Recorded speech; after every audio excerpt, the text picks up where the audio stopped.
You know, usually when we think about like human survival instincts, the mental image is pretty straightforward. Yeah, it's a very binary sort of reaction. Exactly. I mean, you see a physical threat, you retreat.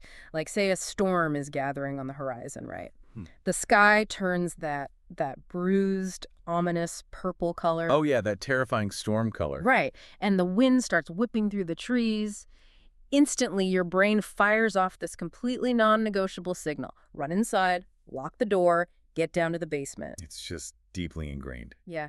We are physically wired to seek safety and avoid the things that can destroy us. Which makes perfect sense. It makes complete biological sense. I mean, Right. we are the descendants of the early humans who actually listened to that instinct. Right. The people who saw, a rustling in the tall grass and decided to run away, they survived to pass on their genes. And the ones who stuck around to investigate the rustling? Well, they usually ended up as lunch. Right, exactly. So that protective, avoidant behavior is literally woven into our DNA. We're built to survive by fleeing destruction. But then you look at how we behave in the modern world. You look at how we process the daily news or how we consume financial forecasts. Oh, it's completely backward. It is. It's like that primal survival instinct completely inverts. When it comes to information, we don't run for the basement. No, we really We grab a lawn chair, walk out onto the front porch, and stare directly into the funnel cloud. We're just absolutely obsessed with the tornado. We really are. It is the absolute definition of a psychological paradox. Yeah. When it comes to our physical bodies, we avoid danger at all costs. But when it comes to our intellectual and emotional lives, we actively, hungrily seek out the very information that should terrify us. We just gorge on it. We totally gorge on it. And honestly, that is exactly our mission for today's deep dive. It's such a great topic. It really is. We are going to unpack this fascinating paradox in human nature. We want to figure out why exactly we are so addicted to hearing that the world is falling apart. And we have some incredible source material today. We do. We're pulling from this compelling text titled 17, The Seduction of Pessimism. And there's this one striking image from the text that perfectly sets the tone for everything we're about to explore. I know exactly the one you're talking about. It's so good. It argues that optimism sounds like a sales pitch, but pessimism sounds like someone trying to help you. That phrasing is just incredibly perceptive. Isn't it? Because it captures an unconscious bias we all hold without even realizing it. It highlights how we assign completely different moral weights to different types of information. Yeah. That moral weight is key. Right. And to really ground this conversation, we need to look at an observation from the economic historian Deirdre McCloskey. She's brilliant. She is. She spent her entire career looking at human progress. And she noted, and I quote here, "For reasons I have never understood, people like to hear that the world is going to hell." Man, that hits hard. It does. Yeah. And the reason we need to tear this concept down to the studs today is because understanding why McCloskey is right will fundamentally change how you process reality. It changes how you look at your investments, how you navigate your career, and honestly, how you set your own baseline expectations for the future. I love that. I want to completely rewire how you react to the information you're bombarded with every single day. It's so necessary. So to start us off, I want you, the listener, to mentally check your own pulse for a second. Think about your actual daily habits. Be honest with yourself here. Right, total honesty. Yeah. When you're lying in bed, scrolling through your phone, and you see a headline about a coming economic crash, like a massive, unavoidable recession, it's going to wipe out the middle class, what do? You lean in. You lean in, you click it, you read the whole thing. Every time. But when you scroll past a headline about, say, steady, incremental economic growth, or maybe a slight drop in global poverty, do you click that? Probably not. No. You just keep scrolling until you find the next disaster. Yeah, if you are being honest with yourself, you click the doom headline. Almost everyone does. And here is the grand irony, right? Historically speaking, optimism is actually the best mathematical bet. Wow, really? Yes. The world tends to get better for most people most of the time. The data supports that overwhelmingly. Okay. But pessimism holds this special, sacred place in our hearts. It commands our attention. And what is truly fascinating here is the realization that pessimism doesn't just scare us, it actually sounds smarter. Right, it has this intellectual gravity to it. When someone is pessimistic, we automatically assume they're a deep thinker. Exactly. But, I mean, I have to push back here for a second, or at least play devil's advocate. Go for it. If pessimists are supposedly so smart and insightful, why do we generally hate being around them? That's a fair point. Like, think about the person at your office who constantly says, oh, that project is going to fail, the market is turning against us, we're all going to get fired. Ugh, that guy. Right.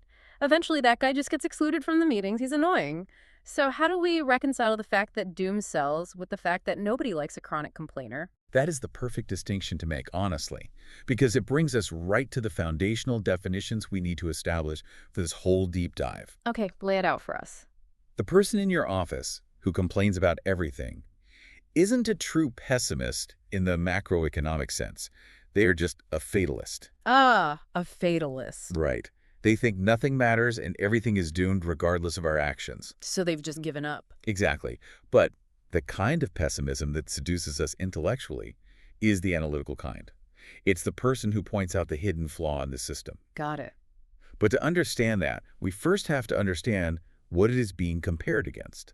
We have to understand what real optimism is. Which is so important because the word has been completely hijacked by, toxic positivity. Yes, let's rescue the word optimist. Please. Because most people think an optimist is just someone who walks around with their eyes closed, smiling while the world burns down around them. Right, and that is not real optimism. That is just delusion. It's complacency. If you think everything is going to be fine no matter what you do, you won't do anything to protect yourself or improve your situation. So what is true optimism then? True optimism is the belief that the odds of a good outcome are in your favor over time, even when you know there are going to be massive, inevitable setbacks along the way. It's the core belief that most people wake up in the morning trying to make things a little bit better. Yeah. They're trying to solve problems, rather than waking up looking to cause the apocalypse. Precisely. It's not a guarantee at all. It's just a statistical probability. Right. I love how the late statistician Hans Rosling framed this. He spent his whole life analyzing global health and poverty data. Oh, he's amazing. Yeah, and he famously said, I am not an optimist. I am a very serious possibilist. The serious possibilist. Man, I love that. This is so good, right? It really is. It strips away all the naive, saccharine baggage attached to the word optimist. It grounds it in reality. But here's the kicker. Even with that rational framing, the serious possibilist still loses the PR battle to the pessimist. Every single time. And this is not a new phenomenon. This isn't because of social media algorithms or modern cable news. Really, it feels so modern. Nope. There is a brilliant quote from the philosopher John Stuart Mill, written all the way back in the 1840s. Wow, the 1840s. He wrote, I have observed that not the man who hopes when others despair, but the man who despairs when others hope is admired by a large class of persons as a sage. As a sage. Think about the weight of that word. It's heavy. Over 180 years ago, long before the 24-hour news cycle, human beings were already treating the doomsayers like they possessed some secret, mystical wisdom. Exactly. They looked at the guy predicting the end of the world and thought, wow, he sees the truth that the rest of us are just too foolish to grasp. And if we break down the psychology of why we equate despair with wisdom, it actually makes total sense. Oh, so? Well, pointing out flaws, identifying hidden threats, and outlining intricate worst-case scenarios. All of that requires a lot of complex critical analysis. Right, it sounds like you've done the math. Exactly, you've looked at the variables. Hoping for the best, on the other hand, just sounds like a lack of imagination. Yeah. It sounds like you haven't thought about the problem deeply enough to find the holes in it. It feels like you're just, crossing your fingers and whistling past the graveyard. Right.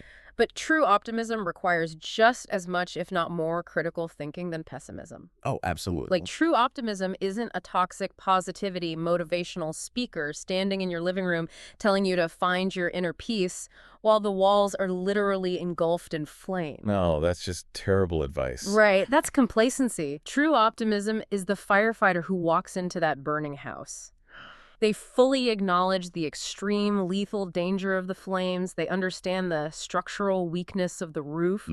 But they fundamentally believe that if they follow the right protocols, execute their training, and apply water to the source, they can control the situation and put the fire out. That's a great analogy. The firefighter isn't ignoring the fire. They are just calculating that their actions actually matter. That is a phenomenal way to conceptualize it. The firefighter is the ultimate serious possibilist. Yeah. They understand the variables of destruction, but they also understand the variables of human intervention. Exactly. The problem is, when we look at the broader world, at media, economics, politics, we completely forget about the firefighter. We only focus on the flames. We really do. And to see how this bias actually warps our reality, we have to look at how we treat different types of predictions. We have to look at the wild asymmetry of what we consider plausible. Oh, this brings us to a historical case study from the sources that is just mind-blowing in its audacity. I know where you're going with this. Imagine it is December 29th, 2008. A date that still triggers a visceral stress response for anyone who was checking their 401k at the time. Oh, absolutely. Let's really paint the picture of what December 2008 felt like. It was dark. It was the terrifying bleeding edge of the Great Recession. The global financial system had essentially flatlined. Lehman Brothers had vanished overnight. Just gone. Massive, century-old institutions were begging for government bailouts just to keep the ATMs dispensing cash. Yeah, unemployment was skyrocketing. People were losing their homes by the millions. There was this palpable, suffocating fear that the fundamental engine of the modern world had just permanently broken. The collective psychology of the world was in a state of sheer trauma. We were staring directly into the abyss. Right. And right in the middle of that trauma, when people are desperate for any sense of direction, the Wall Street Journal decides to publish a front-page story. The most prestigious financial newspaper on the planet. Exactly. But they didn't publish a story about recovery. They published a story arguing that we hadn't seen anything yet. The real nightmare was just getting started. They gave the front page to a Russian professor named Igor Panarin. And his prediction wasn't just, that the stock market would drop another 20%. His prediction rivaled the plot of a Hollywood dystopian thriller. It really did.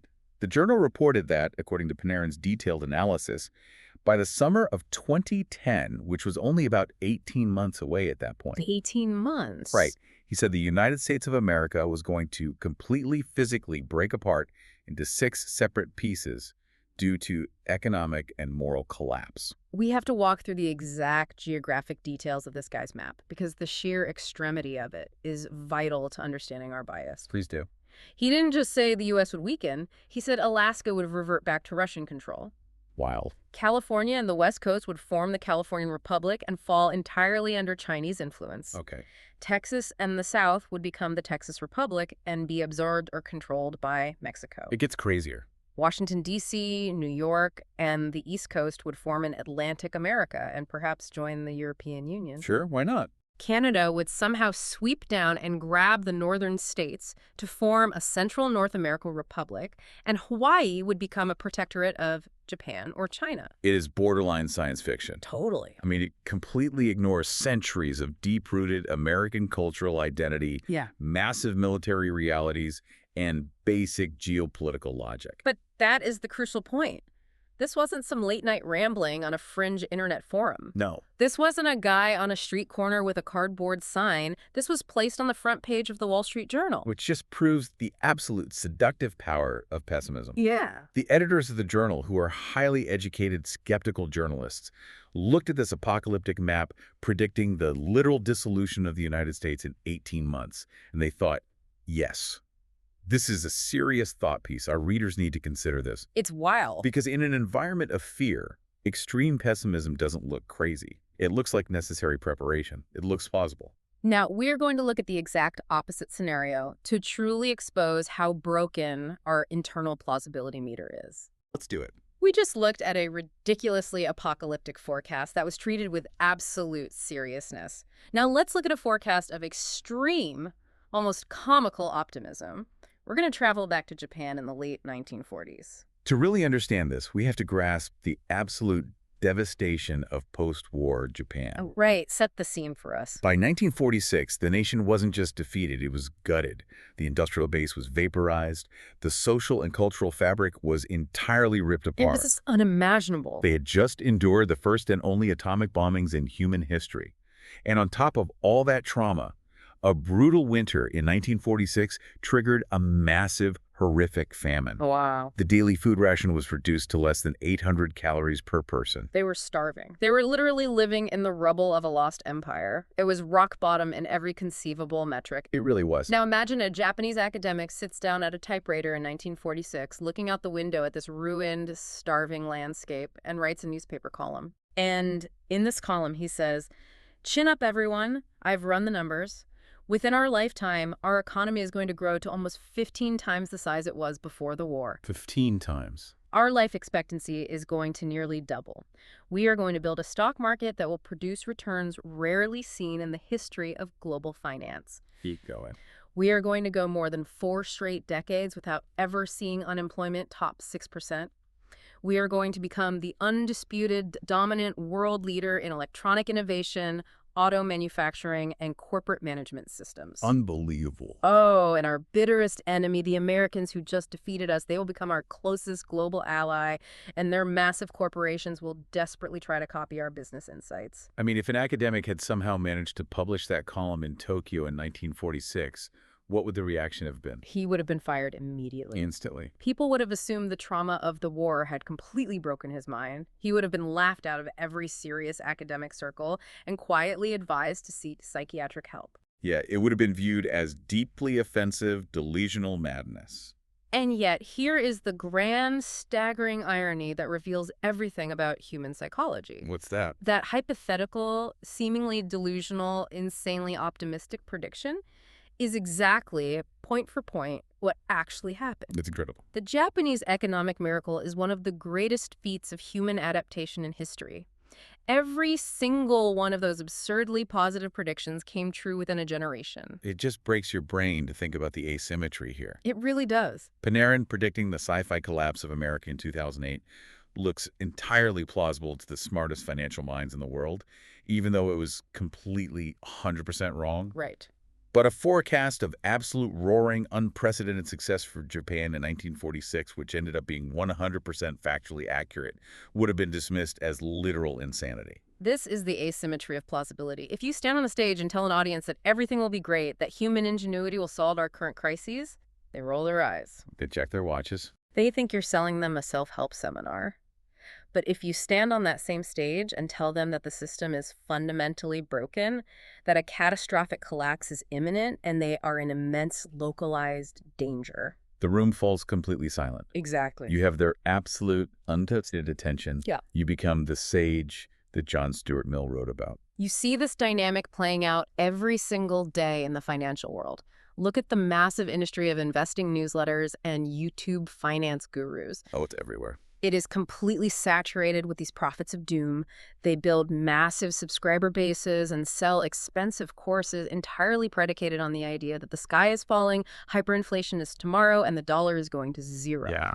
And they are successfully selling this narrative of constant terror in an environment where the U.S. stock market has gone up 17,000-fold over the last century. 17,000-fold, including dividends.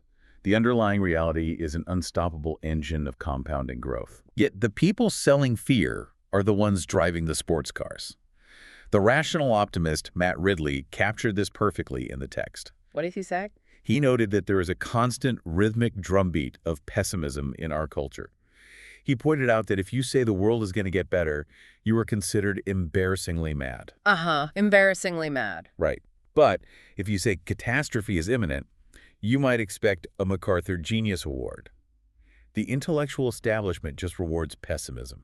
So we have clearly established that we are biased toward doom, but the question is, why? That's the big question. I want to ask you, the listener, to think about how your own brain filters information. If a buddy of yours comes up to you at a barbecue and says, "Hey, I found this incredible penny stock, it's a revolutionary new tech, it's going to go up tenfold in the next year, you got to buy it." What do? You don't believe him. No. Your internal BS detector goes off immediately, you nod politely, you take a sip of your beer, and you completely write him off as a fool. Yeah, you just change the subject. But if that exact same friend, the guy you just decided was an idiot, comes up to you and says, "Hey, that blue chip stock you have your entire retirement wrapped up in, I read a report that they are committing massive accounting fraud and the stock is going to collapse to zero on Monday." Yeah. Do you ignore him? Definitely not. No. Your heart rate spikes, you pull out your phone, you clear your calendar to investigate. Why is our BS detector perfectly calibrated to sniff out overly good news, but it completely short-circuits the second someone delivers bad news? It is the essential question. Why are our brains wired to embrace the negative and interrogate the positive? Yeah, why? To understand this, we have to move beyond history and look at the evolutionary and systemic roots of human psychology. We have to look at the Nobel laureate Daniel Kahneman. Ah, Kahneman. Yeah, and his foundational concept of the asymmetric aversion to loss. Asymmetric aversion to loss. Let's really break down the mechanics of how that works in our heads. Kahneman proved through extensive psychological testing that human beings do not process gains and losses rationally. We don't weigh them equally on a scale. Losses loom significantly larger in our minds than equivalent gains. Interesting. The psychological pain of losing $100 is vastly more intense than the joy of finding $100. And this mathematical irrationality isn't a glitch. It is an evolutionary shield. A shield. Yes. It was designed to keep us alive in a brutal, unforgiving environment. Because the stakes on the prehistoric savanna were never symmetrical. Exactly. If you're an early human foraging in the woods and you miss out on an opportunity, say, you don't climb a tree to get a really delicious-looking piece of fruit, what's the consequence? You're hungry. You might be hungry for the rest of the afternoon. You missed a gain. It's a bummer, but you survive. Right. But if you ignore a potential threat, you hear a sudden rustling in the bushes, and you just assume it's the wind instead of a predator, you die. That's a catastrophic loss. So over hundreds of thousands of years, we are biologically programmed, through natural selection, to treat negative information as life or death urgent. The optimistic hominids who assumed the rustling was just the wind didn't become our ancestors. Exactly. Our brains are essentially ancient survival hardware trying to run modern financial software. Wow, that's a great way to put it. And they are completely incompatible. Yeah.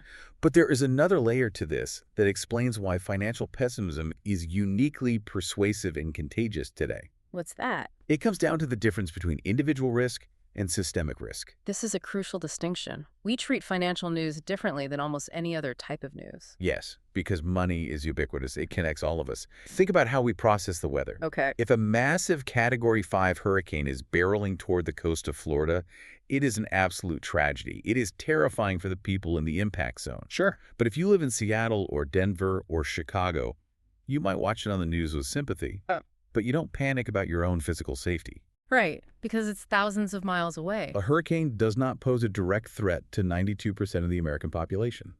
The weather is localized. Health issues are localized. But a recession, a massive drop in the stock market, that feels like a Category 5 hurricane that is simultaneously hitting every single ZIP code on Earth. Exactly. A recession has the potential to impact the tech worker in Seattle, the farmer in Iowa, and the teacher in Florida, all at the exact same moment. Money is a completely interconnected system. It binds us all together. So when the alarm bells ring, your brain tells you that you cannot ignore it because in a connected system, someone else's disaster can instantly become your disaster. The perfect historical distillation of this systemic terror is the Great Crash of 1929. Oh, man. 1929. When we think of 1929, we think of the entire country losing their shirts in the market, jumping out of windows, complete financial ruin. Yeah, that's the narrative. But the historical data reveals something fascinating. On the eve of the 1929 crash, only about 2.5% of Americans actually owned stocks. Wait, really? Stop and think about that number. Only 2.5%. That's it. That means 97.5% of the country had absolutely zero direct financial exposure to Wall Street. If the stock market crashed, it didn't immediately erase their savings because they didn't have any money in the market. And yet, what was the reaction? Mass panic. The reaction was a nationwide psychological collapse. Right. The vast majority of Americans and people all over the world watched Wall Street implode in absolute amazement and terror. Wow. And what did they do? Even the people who didn't own a single share of stock completely stopped their own economic activity. It froze. They stopped buying, they stopped building, they stopped hiring, they hoarded their cash under their mattresses. Yeah. Because they viewed the stock market not as an isolated casino for the rich, Right. but as a direct index of their own fate. There is a brilliant quote from the great economist Joseph Schumpeter describing the mood of that time. He said, "People felt that the ground under their feet was giving way." That's so evocative. It really is. It didn't matter if you were a mechanic in Ohio or a baker in Texas who had never even seen a stock certificate. You saw the systemic panic and you felt the ground give way beneath you. You panicked because everyone else was panicking. Now, fast forward a century to the modern media machine, and that systemic fear is amplified by a factor of 10,000. Oh, easily. Today, more than half of all American households directly own stocks, mostly through retirement accounts. But even for the households that still don't own stocks, the Dow Jones Industrial Average is promoted so aggressively across every screen we look at that it acts as the universal barometer for our collective anxiety. It is entirely unavoidable. You pump gas, and there's a little TV on the pump showing you the stock ticker. Yep. You walk through an airport, it's on every screen, and look at the wild asymmetry in how the media presents that data. If the broader market goes up 1% in a day, it's barely a footnote. Oh, babe. Maybe the anchor mentions it at the very end of the broadcast with a slight smile. But if the market drops 1%, It is breaking news. It is reported in bold, aggressive, blood-red fonts. right. The chyrons at the bottom of the screen look like emergency alerts. Sirens might as well be going off. And pay attention to what happens immediately after that blood red alert flashes on the screen. The financial media instantly scrambles to build a narrative explaining why it happened. They need a reason. They bring on a panel of serious-looking experts in suits to debate the cause. Are investors terrified about a slowdown in China? Did the chairman of the Federal Reserve use the wrong adjective in a speech? Are politicians enacting job-killing regulations? Right. We desperately demand a concrete, logical narrative for the loss. We need someone to blame. Absolutely. But when the market goes up 1%, nobody demands an emergency panel to explain the gain. We just assume, oh, it went up. That's what it's supposed to do. We interrogate the negative, and we just lazily accept the positive. That is the asymmetry of loss aversion manifesting in real-time media. To make this systemic risk feel completely visceral, think of it this way. The global economy is essentially a massive, incredibly complex, interconnected roller coaster. I love this analogy. Yeah. We are all strapped into this massive train together. Right. And you are sitting in your seat, and your specific lap bar feels perfectly fine. It's locked tight. You feel secure in your job. Your savings account looks okay. You're safe. But as the coaster starts clicking up the first huge hill, you look 3 rows ahead of you, and you see someone start screaming in absolute white-knuckle terror. Terrifying. They are pointing at their lap bar, screaming that the bolts have come loose and the whole train is going to derail. Even if your lap bar is completely fine, what happens to your heart rate? You panic. Yeah. Instantly. Because you are on the same track. Exactly. Their problem, their broken lap bar, suddenly feels like your imminent death. You cannot separate their localized panic from your systemic reality. Exactly. And this hyper-focus on systemic threats, this deeply ingrained belief that one broken lap bar dooms the entire train, leads us directly to a massive fundamental blind spot in how we predict the future. It's a huge blind spot. Because we are so terrified of the threat, we assume the threat is completely static. We assume that bad situations will just keep getting worse in a straight, unbroken line toward disaster. Yes, the fatal flaw of straight-line forecasting. This is where pessimism usually falls apart intellectually, because it ignores the most powerful force in human history. Which is? Adaptation. To illustrate how this blind spot works, we need to examine the Great Oil Panic of 2008. This is such a perfect example because it involves brilliant people making entirely logical, mathematically sound predictions that turned out to be completely, utterly wrong. In 2008, the prominent environmentalist and analyst Lester Brown made a very famous, highly publicized prediction about the future of global energy. What did he say? He looked at the rapidly expanding middle class in China and India, the explosion of new drivers on the road, and he ran the numbers. He wrote that by the year 2030, China alone would need 98 million barrels of oil every single day to sustain its growth. Okay, 98 million. But then he looked at global supply. The entire world at that moment was only producing 85 million barrels a day. Wow.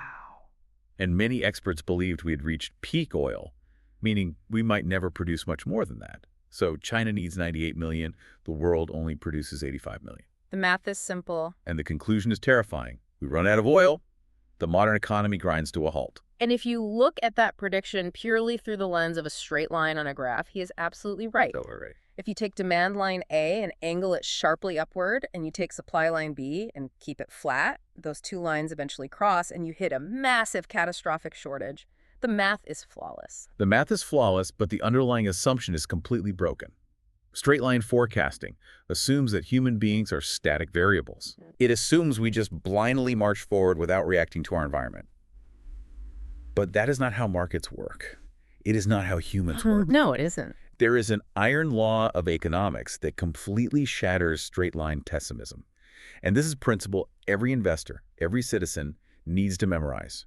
Extremely good and extremely bad circumstances rarely stay that way for long, because supply and demand adapt in hard-to-predict ways. Problems naturally correct themselves because problems change our incentives. People adapt. Exactly. Let's walk through the specific historical data of what actually happened after that 2008 prediction, because the adaptation miracle that occurred in the energy sector is nothing short of staggering. It really is an incredible story. In 2001, just a few years earlier, a barrel of oil sold for roughly $20. By 2008, largely because of that massive surge in global demand Lester Brown was warning about, the price of that exact same barrel of oil surged to $138. Now, we need to pause and ask. Yeah. What does a price jump from $20 to $138 actually do in the real world? It changes everything. It doesn't just make gas more expensive for commuters. It fundamentally rewires the behavior of the entire global energy industry. How so? At $20 a barrel, there was a massive amount of oil trapped deep underground in shale rock formations in places like Texas and North Dakota. Right. Everyone knew it was there. Everyone knew, but the technology required to drill down, turn the drill bit horizontally, and fracture. The rock fracking was incredibly expensive. Too expensive. It cost way more than $20 a barrel to extract it. So at $20, that oil effectively didn't exist. It was economically invisible. But suddenly the price hits $138 a barrel. The math completely flips. Overnight. Overnight, those massive, incredibly expensive engineering projects aren't just viable. They are the most lucrative opportunities on Earth. It was like realizing there is gold buried under your driveway. Exactly. If gold is $1 an ounce, you leave your driveway alone. If gold goes to $10,000 an ounce, you are out there with a jackhammer the next morning. You're tearing up the concrete. Right. The massive price increase, which was the source of the panic, was exactly the incentive needed to trigger the solution. Human ingenuity kicked into absolute overdrive because the financial reward was astronomical. Energy companies poured billions into research and development. They perfected horizontal drilling. They revolutionized fracking technology. And this leads to a vital concept in resource economics: the idea of revisions. Revisions, I like that. The eminent energy historian Daniel Yergin pointed out a fascinating statistic. He noted that roughly 86% of all the oil reserves in the United States are not the result of what we originally estimated when we first discovered the field. Really? 86%? Yes, they are the result of the revisions we make to our estimates as our technology improves. The oil was always physically there in the ground. I just couldn't get it. Right. What changed was our technological ability to reach it, which was driven entirely by the panic-inducing high prices. And the resulting reality completely obliterated the straight-line doom and gloom forecast.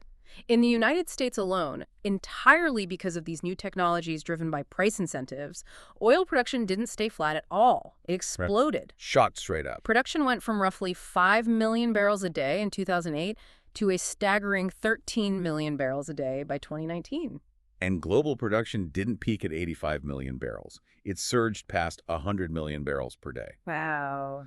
That is roughly 20% above what Lester Brown and the peak oil theorists assumed was the absolute hard-capped maximum the Earth could provide. If you are a pessimist sitting in an office in 2008, extrapolating straight lines on a chalkboard, the future looks terrifying. That looks hopeless. But if you are a serious possibilist who understands that necessity is literally the mother of all invention, it's far less scary. You realize that threats create incentives in equal magnitude. It's like calculating the exact trajectory of a car crash, but forgetting about the driver. Elaborate on that, because the car crash analogy perfectly encapsulates the flaw in pessimistic forecasting. Think about it this way. A pessimist looks at a situation and forecasts the future as if humans are sitting in a car speeding at 60 miles an hour directly toward a solid, reinforced brick wall. Right. And the pessimist does all this incredibly complex math. They calculate the weight of the vehicle, the velocity, the distance to the wall, the friction of the tires, and they start screaming, "According to my calculations, we're going to hit that wall in exactly 4.2 seconds and we will all die." The math checks out. The math is perfect. But the pessimist has completely forgotten that the steering wheel isn't locked. They forgot that there is an actual conscious human being sitting in the driver's seat. Exactly. And when the driver sees that giant brick wall getting close, they aren't just going to stare at it and accept their fate. They are going to slam on the brakes. They are going to yank the steering wheel to the left. They are going to adapt to the threat.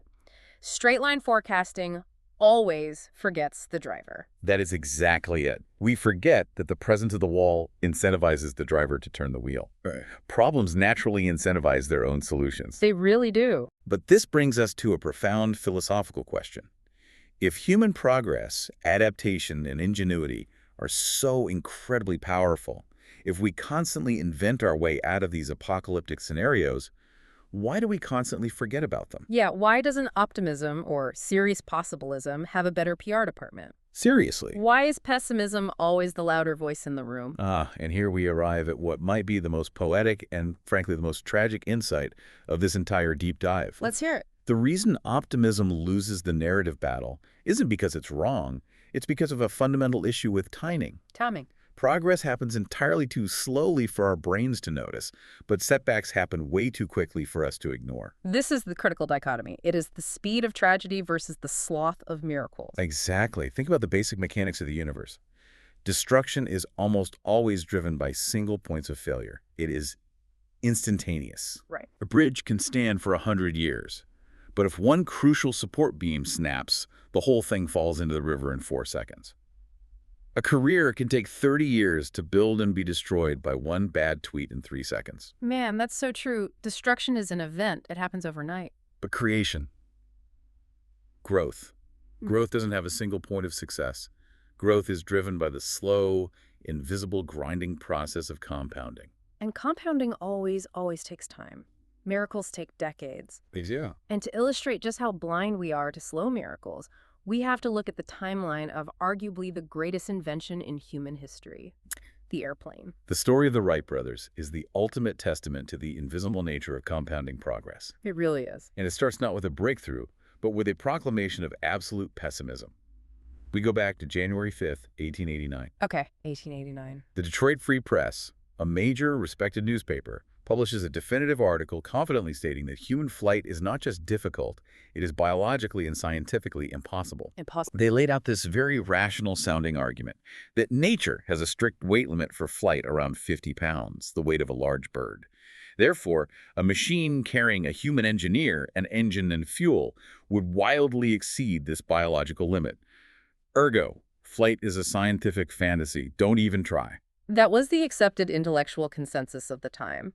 But just 6 months after that confident declaration of impossibility was published, a young Orville Wright decides to drop out of high school. Just drops out. He joins his brother Wilbur, and they start tinkering with bicycles and gliders in their backyard shed in Dayton, Ohio. They don't make a big announcement. They just start the slow, boring work of trial and error. And fast forward a decade and a half, they actually do the impossible. Mm-hmm. On December 17th, 1903, at Kitty Hawk, they conquer human flight. Unbelievable. They achieve powered, controlled flight. The airplane is unquestionably a top 5 invention of the 20th century. It changed the entire trajectory of the human species. It connected continents. It completely revolutionized global trade. It changed the nature of warfare. It shrank the globe. But the truly shocking part of this story isn't the flight itself. It's what happened after they flew. Right. Because what happened after they flew was absolutely nothing. Nobody cared. It literally achieved a miracle, and the world collectively shrugged. The historian Frederick Lewis Allen wrote a brilliant book in 1952 called The Big Change, and he looked back at the public reaction to the Wright brothers. What did he find? He noted that for years, not days, not weeks, but years, the American public simply did not grasp what was happening. Even when people in Dayton actually saw the Wright brothers flying their plane over local fields in 1904 and 1905, they didn't believe it. They saw with their own eyes. And they assumed it was some sort of carnival trick.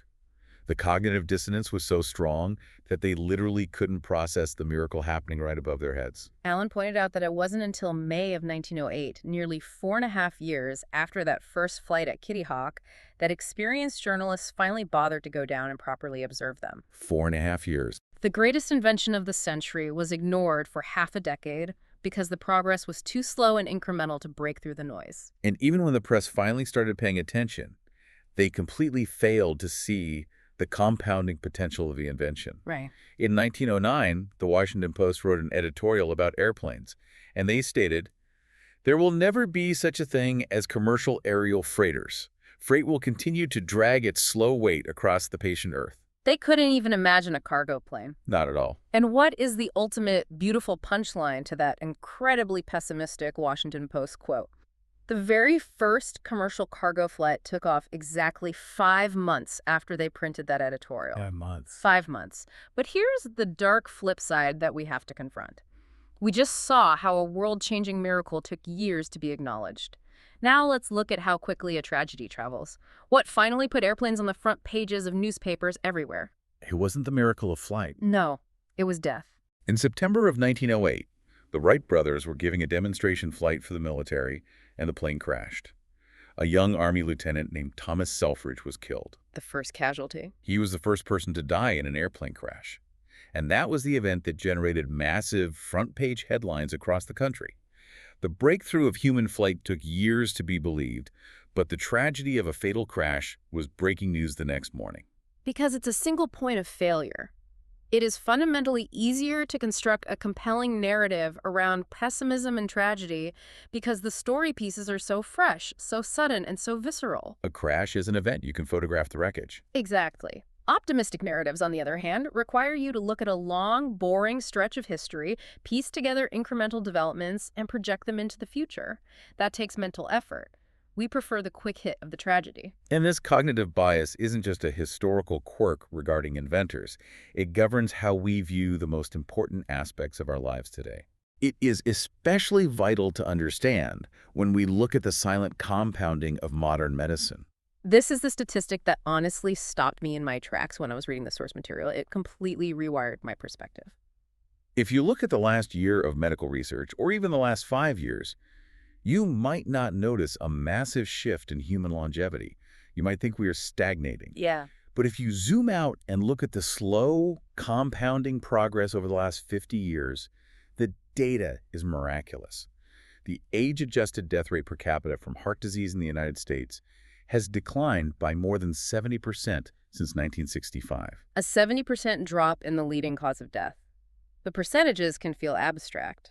What does that actually mean in terms of human lives? It's massive. The numbers tell us that a 70% decline in heart disease deaths equates to saving something like 500,000 American lives every single year. 500,000. Picture the entire population of the city of Atlanta, Georgia. Now picture that entire population being saved from a fatal heart attack every single year, year after year. It is a triumph of human ingenuity. But because that progress happens slowly, a new surgical technique here, a better blood pressure medication there, a slight drop in smoking rates over a decade, it captures almost zero media attention. It is a slow, boring miracle. Exactly. Compare that to how we process sudden loss. Let's use a natural disaster as a baseline. Hurricane Katrina in 2005 was one of the most devastating, highly covered tragedies in American history. Roughly 2,000 people died. It was wall-to-wall apocalyptic news coverage for months. The entire nation was traumatized. And rightfully so. But put those numbers in context with the medical miracle. We could have a natural disaster. The exact size and lethality of Hurricane Katrina happen 5 times a week, every single week of the entire year. Think about that. And the death toll from that unimaginable, unending wave of destruction would still not offset the number of lives, quietly, invisibly saved every year by the slow decline in heart disease. Let that sink in. I want you, the listener, to really let that visualization land. 5 Hurricane Katrinas hitting the coast every single week. The news cycle would be nothing but chaos, grief, and panic. It would be the only thing we ever talked about. But the exact opposite of that is a silent medical miracle saving the exact same amount of human beings barely warrants a paragraph on page 14 of the newspaper. I want to give you an analogy to help map this onto your own life. Let's hear it. Think about it like compounding interest in your retirement account. You never, ever notice the pennies hitting your account daily. When you get a 2-cent dividend, your heart doesn't skip a beat. It's boring. It's just background noise. But imagine if a hacker breaches your bank account and steals half of your life savings in 1 second. Total panic. All the sirens in your brain go off, you panic, you call the police, you are in a state of absolute emergency. Our brains are hardwired to ignore the pennies of progress, even when those pennies eventually compound into millions of dollars or millions of lives saved. Because the hacker is a sudden threat, and the dividend is a slow certainty. And this applies perfectly to your career and your reputation, too. Oh, absolutely. A stellar professional reputation takes a lifetime of compounding small, good choices to build. You show up on time for 10 years, you do good work, you treat people well. Nobody writes a news article about that. Nope. But it takes exactly one badly worded, offensive email sent at 2:00 a.m. to destroy that entire 30-year reputation instantly. The short sting of pessimism and destruction prevails over the slow, powerful pull of optimism. So recognizing this tragic flaw in our perception, knowing that we are biologically wired to ignore miracles and hyper-focus on destruction, leads us to the ultimate question. How do we deal with it? Right. If pessimism is naturally seductive, but we know it's logically flawed because it ignores human adaptation and compounding, how do we actually use this knowledge? How do we live in a world bombarding us with doom without letting it paralyze us? Well, we don't want to swing the pendulum all the way to naive, toxic positivity because that's dangerous. The answer lies in a fascinating paradox. We can actually use pessimism as a tool. We can lean into the irony of low expectations. Tell me more. There is a beautiful example of this from a 2004 New York Times interview with the brilliant theoretical physicist Stephen Hawking. The Stephen Hawking perspective. When I read this, it felt like unlocking a cheat code for human happiness. As most people know, Hawking was diagnosed with an incurable motor neuron disease, ALS, when he was just 21 years old. He was given a few years to live. Devastating. The disease eventually left him almost completely paralyzed and entirely unable to speak without the use of a computer synthesizer.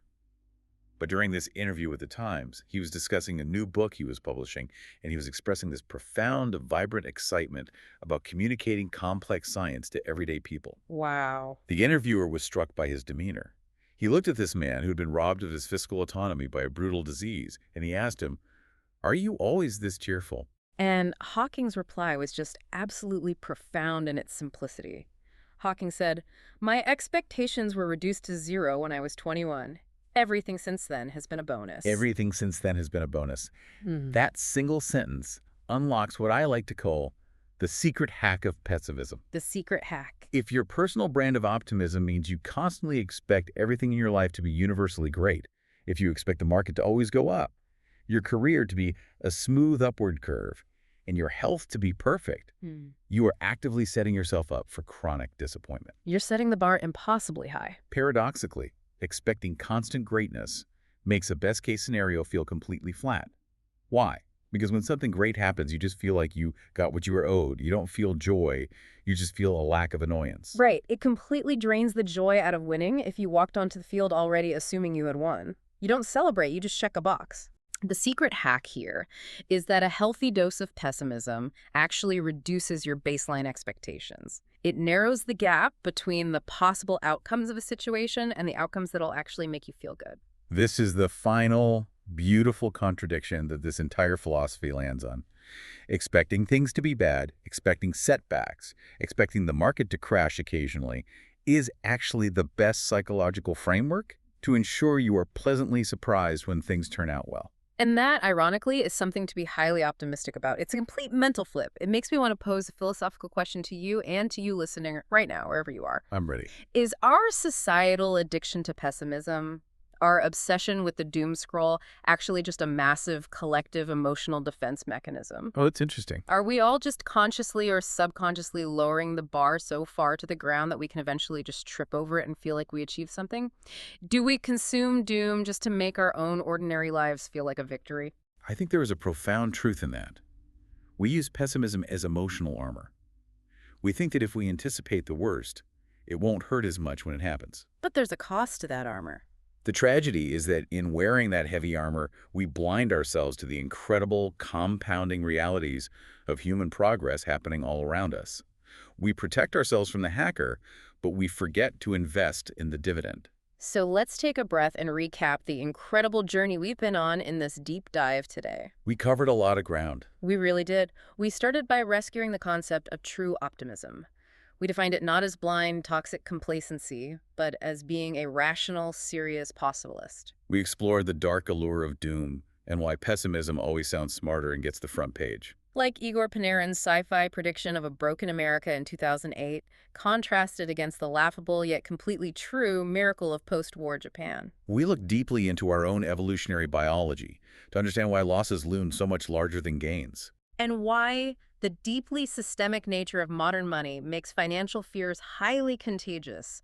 Why one broken lap bar makes the whole roller coaster scream. We completely dismantled the flaw of straight-line forecasting, proving with the 2008 oil panic that humans are not driving toward a brick wall with a locked steering wheel. Right. We adapt, we invent, and we change course when the price is right. And we face the heavy mathematical reality that fast, singular tragedies command all our attention. While slow miracles like the Wright brothers tinkering in a shed or the silent conquering of heart disease that saves 500,000 lives a year compound invisibly in the background. Which brings us to the ultimate direct application for you, the listener. How do you use this tomorrow morning when you read the news? Yeah, how do we apply this? The historical data offers a very clear lesson about investing and about life in general. You must identify the price of success. And the price of long-term success is almost always enduring short-term volatility. It's an emotional toll. It is enduring loss, enduring terrifying headlines, and enduring bad news, all set against a long, unseen backdrop of compounding growth. Yeah. You have to be willing to pay that emotional toll. You can't get the growth without paying the fee of anxiety. That's powerful. So the next time you see a terrifying, apocalyptic headline, don't let your evolutionary biology hijack your prefrontal cortex. Remember the iron law of economics. Remember that problems incentivize solutions. Remember the locked steering wheel analogy. People adapt. Yes, people adapt. The driver will turn the wheel. And I want to leave you with one final provocative thread to pull on today, something to think about long after this audio stops playing. Leave them with something good. If destruction happens instantly and creation takes decades, consider the invisible miracles that are compounding in your own life right now. Look past the sudden annoyances and the daily crises. What slow, unglamorous progress are you currently ignoring in yourself or in your relationships or in your career simply because it hasn't produced an overnight bold red headline yet? The growth is there. Keep looking for the pennies of progress. They are adding up faster than you think. They really are. Until next time, ignore the doom. Keep your eyes open for the slow miracles and keep diving deep.